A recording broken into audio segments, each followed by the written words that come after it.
Hai Singham, gue No Bening dan saatnya filsafat menjawab. No Bening mempersembahkan Filsafat menjawab. Filsafat menjawab adalah acara di mana saya, seorang lulusan filsafat dari UI, bakal ngejawabin pertanyaan-pertanyaan kalian. Sebenarnya pertanyaan-pertanyaannya tuh kadang ada yang bikin semangat pengen bikin video, kadang ada yang pengen nggak jadi ya gitu. Salah satu pertanyaan yang lewat kemarin adalah, gue nggak mau screenshot tapi ini biar kalian tahu aja. Gue nggak tahu dia berusaha melucu apa dia serius menanya gitu. Dia pertanyaannya begini, kenapa kalau mau nanya kenapa pakai kenapa? Itu gue pengennya emosi karena dia kelihatan pengen bercanda, tapi setelah dibaca-baca sekali lagi kok ini orang kayaknya serius gitu. Tapi ya gue hargai kekuriositian kalian. Kekuriositian merusak bahasa lagi lu, no. Jangan. Kepenasaran kalian terhadap jawabannya. Tapi pertanyaan yang akan gue jawab pada episode kali ini bukan yang itu, tapi mengenai dari Rosyad 467. Kenapa filsafat disebut sebagai akarnya ilmu, no? Tolong jelasin yang ngerti. Yang ngerti ya, gue tahu. Lu typo secara otak dan tulisan, bukan cuma secara huruf kayak gue. Lu typo yang ngerti tuh, yang ngerti kalaupun jadi ngerti masih secara kalimat masih bikin gue bingung sebenarnya. Tapi untung gue mencoba paham. Jadi ya intinya jelasin kenapa filsafat dianggap sebagai akar ilmu pengetahuan. Kenapa filsafat itu ibu dari segala ilmu pengetahuan. Kenapa ya? Jadi buat kalian yang masih nggak paham, filsafat itu tuh berangkat dari sebuah rasa keingintahuan, sebuah rasa cinta, sebuah rasa penasaran lu dan kecintaan lu terhadap suatu hal sehingga lu cari tahu why. Pada masa lalu nih ya, lu kalau ini yang sangat dibutuhkan sama orang yang pengen belajar filsafat adalah laboratorium pemikiran. Laboratorium pemikiran itu yang biasa lu lihat di Sherlock Holmes yang BBC tuh, yang apa, Benedict Cumberbatch apa sih? Benedict Cumberbatch gitu. Dia kalau lagi mikiran kayak gitu kan. Nah ini coba bareng-bareng gue bawa pikiran lo ke masa sebelum Masehi.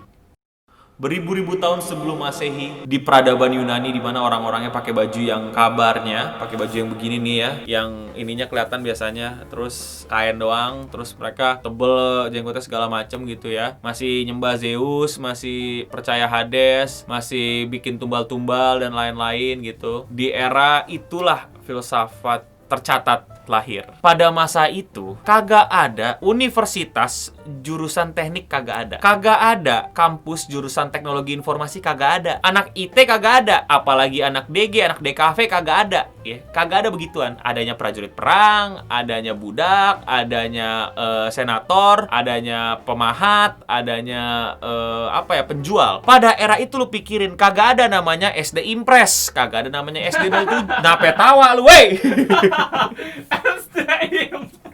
Ya benar gitu loh. Maksudnya ketika kalian terbang ke sebuah peradaban, jangan bawa jangan samain gitu, beda. Maksud gue ngomong kayak gitu adalah zaman dahulu tuh ilmu pengetahuan, science itu belum dikotak-kotakin kayak sekarang. Matematika, bahasa Indonesia, geografi, PS IPA ada geografi, ada sejarah, ada ekonomi lagi dipisah, IPA dipisah lagi, ada biologi, ada fisika, ada kimia, belum matematika ada aljabar, ada apa lagi. Pokoknya banyak cabang-cabang ilmu pengetahuan yang dikotak-kotakin, dan kotak-kotaknya ini memiliki fokus pemikiran yang berbeda. Pada zaman itu tuh kagak ada. Ya lu pengen belajar kumon doang, kagak ada kumon. Zaman dahulu kagak ada, aritmatika kagak ada gitu loh. Adanya ya lu belajar yang ilmu pengetahuan pada saat itu ada, yaitu ya ilmu pengetahuan. Nah, pada zaman tersebut orang-orang itu yang filsuf ini itu tuh ya seneng mempelajari ilmu apapun itu. Ilmu biologi, matematika, ilmu terapan, ilmu tentang air doang, ilmu tentang tanah, ilmu tentang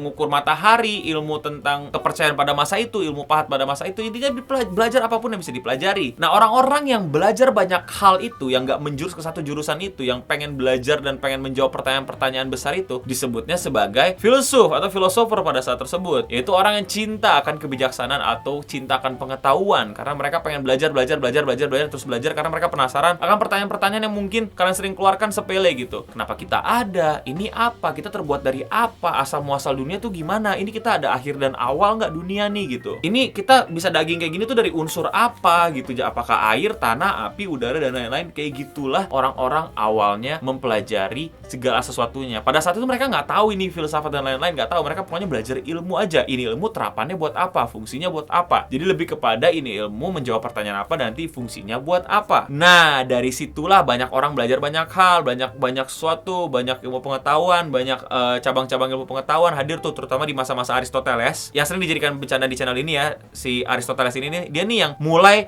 merapikan ilmu pengetahuan nih. Dia mulai ada bab-babnya nih, mulai ada kotak-kotak ilmu pengetahuan nih. Mempelajari hidup, mempelajari matematika, mempelajari tanah dan lain-lainnya, bahkan ada metafisika. Mulai tuh di kotak-kotakin ilmu pengetahuan. Nah, dari situ kalian sadar kan, berarti sebelum ilmu pengetahuan itu di kotak-kotakan, cuman ada satu, namanya filsafat. Mereka yang mencintai kebijaksanaan atau mencintai ilmu pengetahuan. Sehingga disebutlah filsafat sebagai akar atau ibu dari ilmu pengetahuan. Dari pengetahuan sekarang semua. Karena dia melahirkan anak-anaknya itu. Matematika, biologi, fisika, geografi, ekonomi, dan lain-lainnya. Dari situ beranak lagi. Fisika kuantum lah, lalala, segala macam. Sekarang ada teknologi informasi, ada komputer, ada khusus ngomongin sosial media, dan lain-lain yang kayak gue kerjain sekarang. Kalau kita pelan-pelan ke atas ke sejarahnya, itu semua hadir dari satu wadah. Di Yunani, di sebuah daerah di masa sebelum Masehi, orang-orang yang namanya filsuf yang cinta banget, yang pengen banget belajar banyak hal dan pengen banget menjawab berbagai macam pertanyaan. Dari wadah itu dituang ke bawah, mulai itu gitu. Jadi itulah kenapa filsafat disebut sebagai dasar, ibu, akar dari segala pengetahuan. Karena pengetahuan dimulai dengan bertanya dan berupaya untuk menjawab pertanyaan itu, mencari tahu, penasaran, dijawab, salah, cari tahu lagi, dijawab, salah, dicari tahu lagi, dijawab, benar, ditantang orang, keliru, diperbaiki lagi, dan lain-lainnya. Proses ilmu pengetahuan jadi serinci sekarang nih. Sekarang ada fisika kuantum, ada ilmu sosial media, ada digital marketing, ada SEO sendiri. Itu semua kan ilmu ya. Sampai serinci sekarang, itu jadinya nggak kemarin sore, anak-anak, jange. Jadi nggak bisa kalian ngebayang, coba pakai tadi yang gue pikir, bayangin itu proses sebelum Masehi ya, sebelum Masehi. Ini nggak kayak proses pemilu, ini nggak kayak proses kebijakan pemerintahan. Ini beribu-ribu tahun prosesnya sampai turun ke sekarang. Jadi nggak kemarin sore, tahu-tahu filsafat, tahu-tahu pecah jadi matematika, biologi, dan lain-lain. Nggak, prosesnya panjang, dan itu nggak terjadi di Yunani. Yunani ya membawa ilmu pengetahuannya kemana-mana, terus jadi Romawi ekspansi, orang-orang belajar, orang-orang segala macam. Abis itu proses belajar dari berbagai macam civilization, ketemu lagi, perang lagi, ketemu, berdagang, beraliansi, dan lain-lain, share ilmu pengetahuan biar menang dan segala macam. Dan akhirnya kita di tahap postmodern ini, bukan modern lagi. Kalau di filsafat sekarang disebutnya postmodern, atau sekarang ada baru lagi nih, temporal klasik, atau nggak tahu. Gue terakhir belajar postmodern. Kita sekarang ilmu pengetahuan udah serinci sekarang. Kalau ditarik lagi ke atas, filsafat diturunin lagi, balik ke yang kita sekarang punya gitu, penjurusan itu. Jadi begitulah kenapa filsafat sering disebut sebagai akar ilmu pengetahuan, dasar ilmu pengetahuan, ibu ilmu pengetahuan. Kalau bercandaan di anak filsafat adalah, filsafat itu ibu ilmu pengetahuan, yang dimana anak-anaknya udah pada gede, udah pada bisa sendiri-sendiri. Jadi filsafatnya udah nggak terlalu dibutuhkan. Ya benar, karena ilmu filsafat nggak dibutuhkan untuk pekerjaan-pekerjaan terapan. Pekerjaan-pekerjaan yang langsung gitu. Tapi bukan berarti nggak berguna sama sekali. Ibu ini punya sesuatu yang bisa kita pelajari, yaitu cara berpikirnya, metode berpikirnya, radikalnya, sehingga dia bisa melahirkan anak-anak tersebut. Dipakai sama orang-orang kayak gua yang belajar lagi ilmu yang selama 4 tahun untuk mengasah ini. Jadi ininya yang diasah, daya berpikirnya yang tadi bisa menciptakan bahasanya itu kayak Sherlock Holmes. Lebaynya gue itu kayak Sherlock Holmes-nya gitu, bisa berpikir, bisa bawa diri gue ke kayak gitu. Terus kita bisa kritis, bisa berusaha untuk logis, dan berusaha untuk stay curious, dan ya berpikir lebih lurus lah. Jadi paham kan kenapa filsafat itu adalah ibu atau akar ilmu pengetahuan? Sekarang ibunya udah ditinggal anak-anaknya karena anak-anaknya udah gede, bisa berdiri sendiri. Tapi apakah ibunya jadi nggak berguna abis itu kita bunuh aja masal? Nggak juga. Kita bisa mempelajari kebijaksanaan yang ibu ini pernah buat zaman dahulu, sehingga beribu-ribu tahun kemudian prosesnya bisa sekarang anak-anaknya semandiri ini. Kalau kalian sadar kan, anak-anak mandiri ini biasanya nge-skip proses bagaimana pengetahuannya tercipta. Contoh, keliling lingkaran itu pi kali d. Kenapa pi kali d? Kalian nggak mau ikutin, kalian nggak mau telusurin, kalian cuma taunya itu. Jadi hafal-hafalan aja, kalau ketemu soalnya tinggal cari d-nya berapa terus kali pi gitu kan. Udah, proses pi kali d-nya itu, bahkan proses menemukan pi-nya itu, itulah yang terjadi beribu-ribu tahun tuh, sehingga terjadilah pi